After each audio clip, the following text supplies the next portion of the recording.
قافلة حملة مرحبا بكم في فلسطين توجهت اليوم إلى الأراضي الفلسطينية عبر جسر الملك حسين. أوليفيا زيمر الناطقة باسم الحملة وفي مؤتمر صحفي عقد في عمان اليوم قالت إن مرور القافلة عبر الأردن يأتي لتجاوز محاولات إسرائيل عرقلة وصول المتضامنين إلى الأراضي الفلسطينية تلبية لدعوة من محافظ بيت لحم فيكتور بطارسة.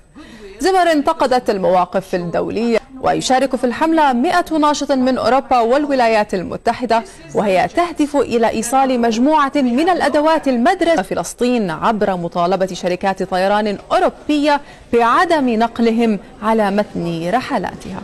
أناديكم أشد على أياديكم وأبوس الأرض تقتنع لكم وأقول. في الطريق إلى جسر الملك حسين بدأت مشاعر الفرحة مع اقتراب وصولهم إلى هدفهم. محملين بأمل الوصول إلى فلسطين يشد هؤلاء المتضامنون رحالهم وكلهم تطلع إلى لقاء أهلها وسماع كلمة أهلا بكم في فلسطين. Arrivé à la frontière jordanienne en compagnie de militants et de journalistes.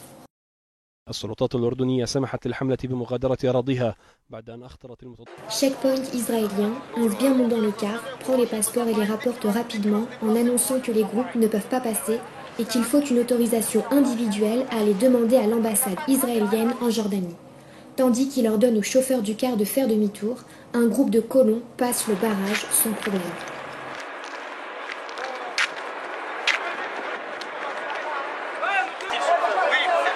Vous êtes allé jusque là-bas? Ouais. Les Israéliens vous ont demandé les passeports, vous avez donné? On a donné déjà ici. Ouais, vous vous en rendu?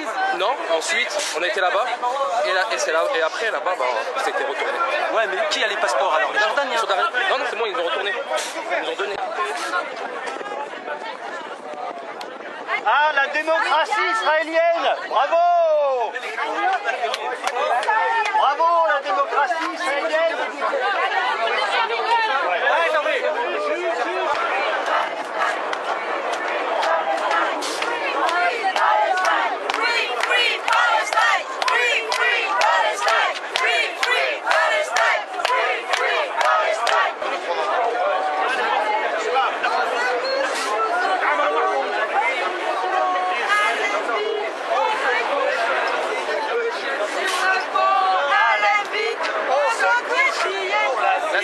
Si on passe pas.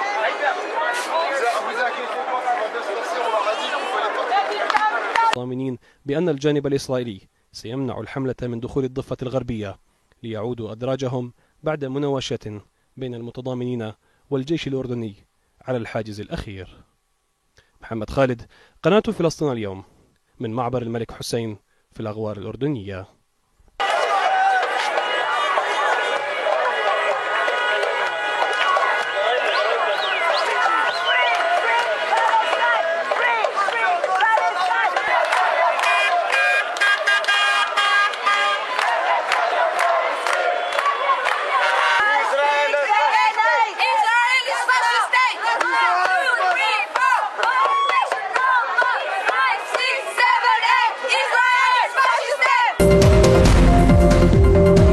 عشرة النشطاء الغربيين من حملة مرحبا بكم في فلسطين وأعضاء في جمعية مناهضة الصهيونية اعتصموا أمس أمام السفارة الإسرائيلية في عمان احتجاجا على منع قوات الاحتلال الإسرائيلي لهم من الدخول للأراضي الفلسطينية المحتلة مطلع الأسبوع الحالي.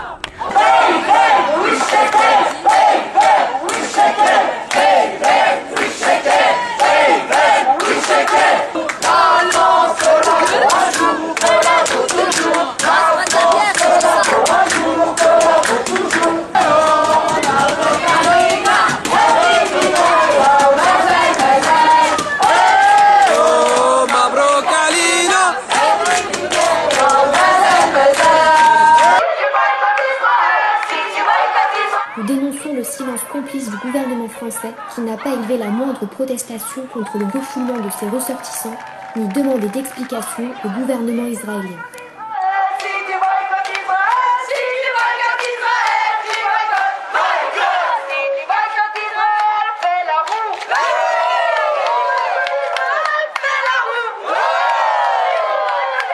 Résistance, le Paris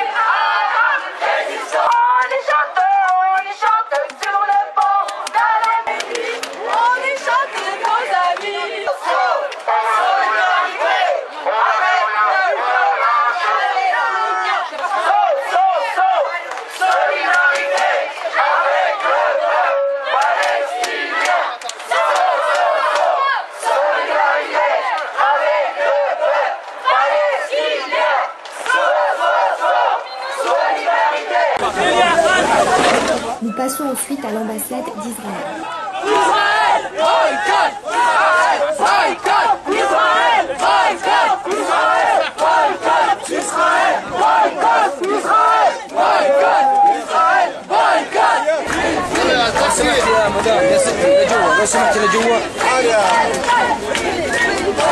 Police partout, justice nulle part. Police partout, justice nulle part. Solidarité avec le peuple palestinien. Solidarité avec le peuple palestinien.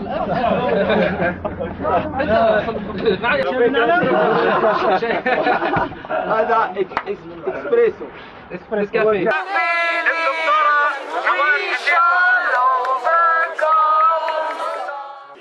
Et nous avons le plaisir de rencontrer Leila Khaled le soir au café Balatna à Amman. وضع هذه المسألة في وسائل الإعلام كافة وهذه ستعطينا جميعا مزيد من الإرادة والقوة للاستمرار بالخيار الذي اخترناه. Et ce que vous avez fait nous donnera encore plus de détermination et d'espérance pour ce que nous voulons faire. في النهاية سننتصر. Et en fin de compte, on vaincra. Et merci à vous. Comme nous l'avons annoncé à la presse, nous nous rendons tout d'abord au camp de réfugiés de Jerash, au nord d'Amman, qui regroupe 35 000 réfugiés originaires de la bande de Gaza. Exilés en 1967, ils n'ont même pas obtenu le statut de réfugiés, mais seulement celui de déplacés. Regroupés sur un espace de 75 hectares, les 3000 familles de Jerash n'ont aucune nationalité et ne reçoivent plus depuis 2010 aucune prestation de l'UNRWA, l'agence des Nations Unies chargée des réfugiés palestiniens. L'unique école du camp est obligée d'accueillir 6400 élèves par roulement, à mi-temps seulement, dans des classes surchargées comme on l'imagine. Même une fois diplômés, les étudiants qui ont bénéficié de bourses pour aller à l'université en Jordanie ne peuvent pas occuper d'emploi dans la fonction publique et restent apatrides à vie.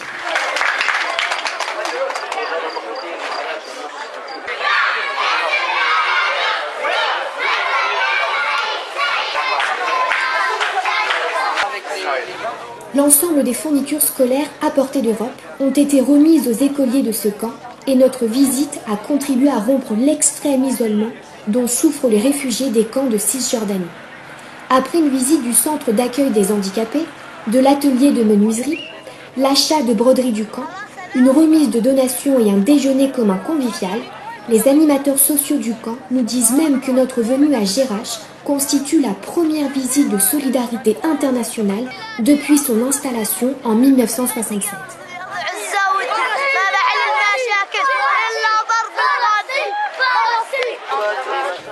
Nous dormons 2 nuits à Baka, y compris sur le toit.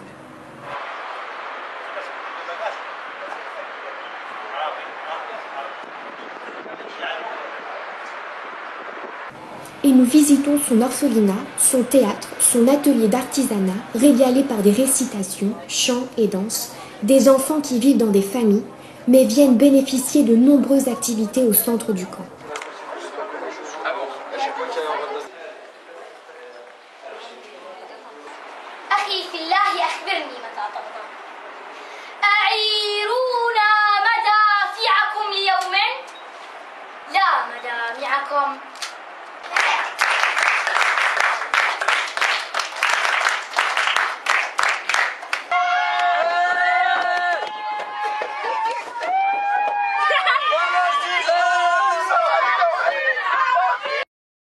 Nous rencontrerons le même accueil chaleureux dans les camps de Wedat. Tous ne souffrent pas seulement de pauvreté, de manque de maisons décentes, d'infrastructures sanitaires et scolaires, mais aussi d'une véritable mise à l'écart. Celui de Sukna, au nord-est d'Amman, est carrément relégué à la limite du désert. Nous sommes frappés par leur situation précaire de citoyens de seconde zone, n'ayant pour beaucoup aucune nationalité et peu de liberté d'expression, puisqu'il leur est même interdit d'afficher le drapeau palestinien. Ainsi, Khaled, 84 ans, rencontré dans sa petite maison du camp de Sukna, nous a décrit avec précision les terres qu'elle possédait avec son mari près de Haïfa. Outre ses visites dans les camps de réfugiés, la mission Bienvenue en Palestine a tenu à laisser quelques souvenirs de sa présence dans de hauts lieux du tourisme jordanien.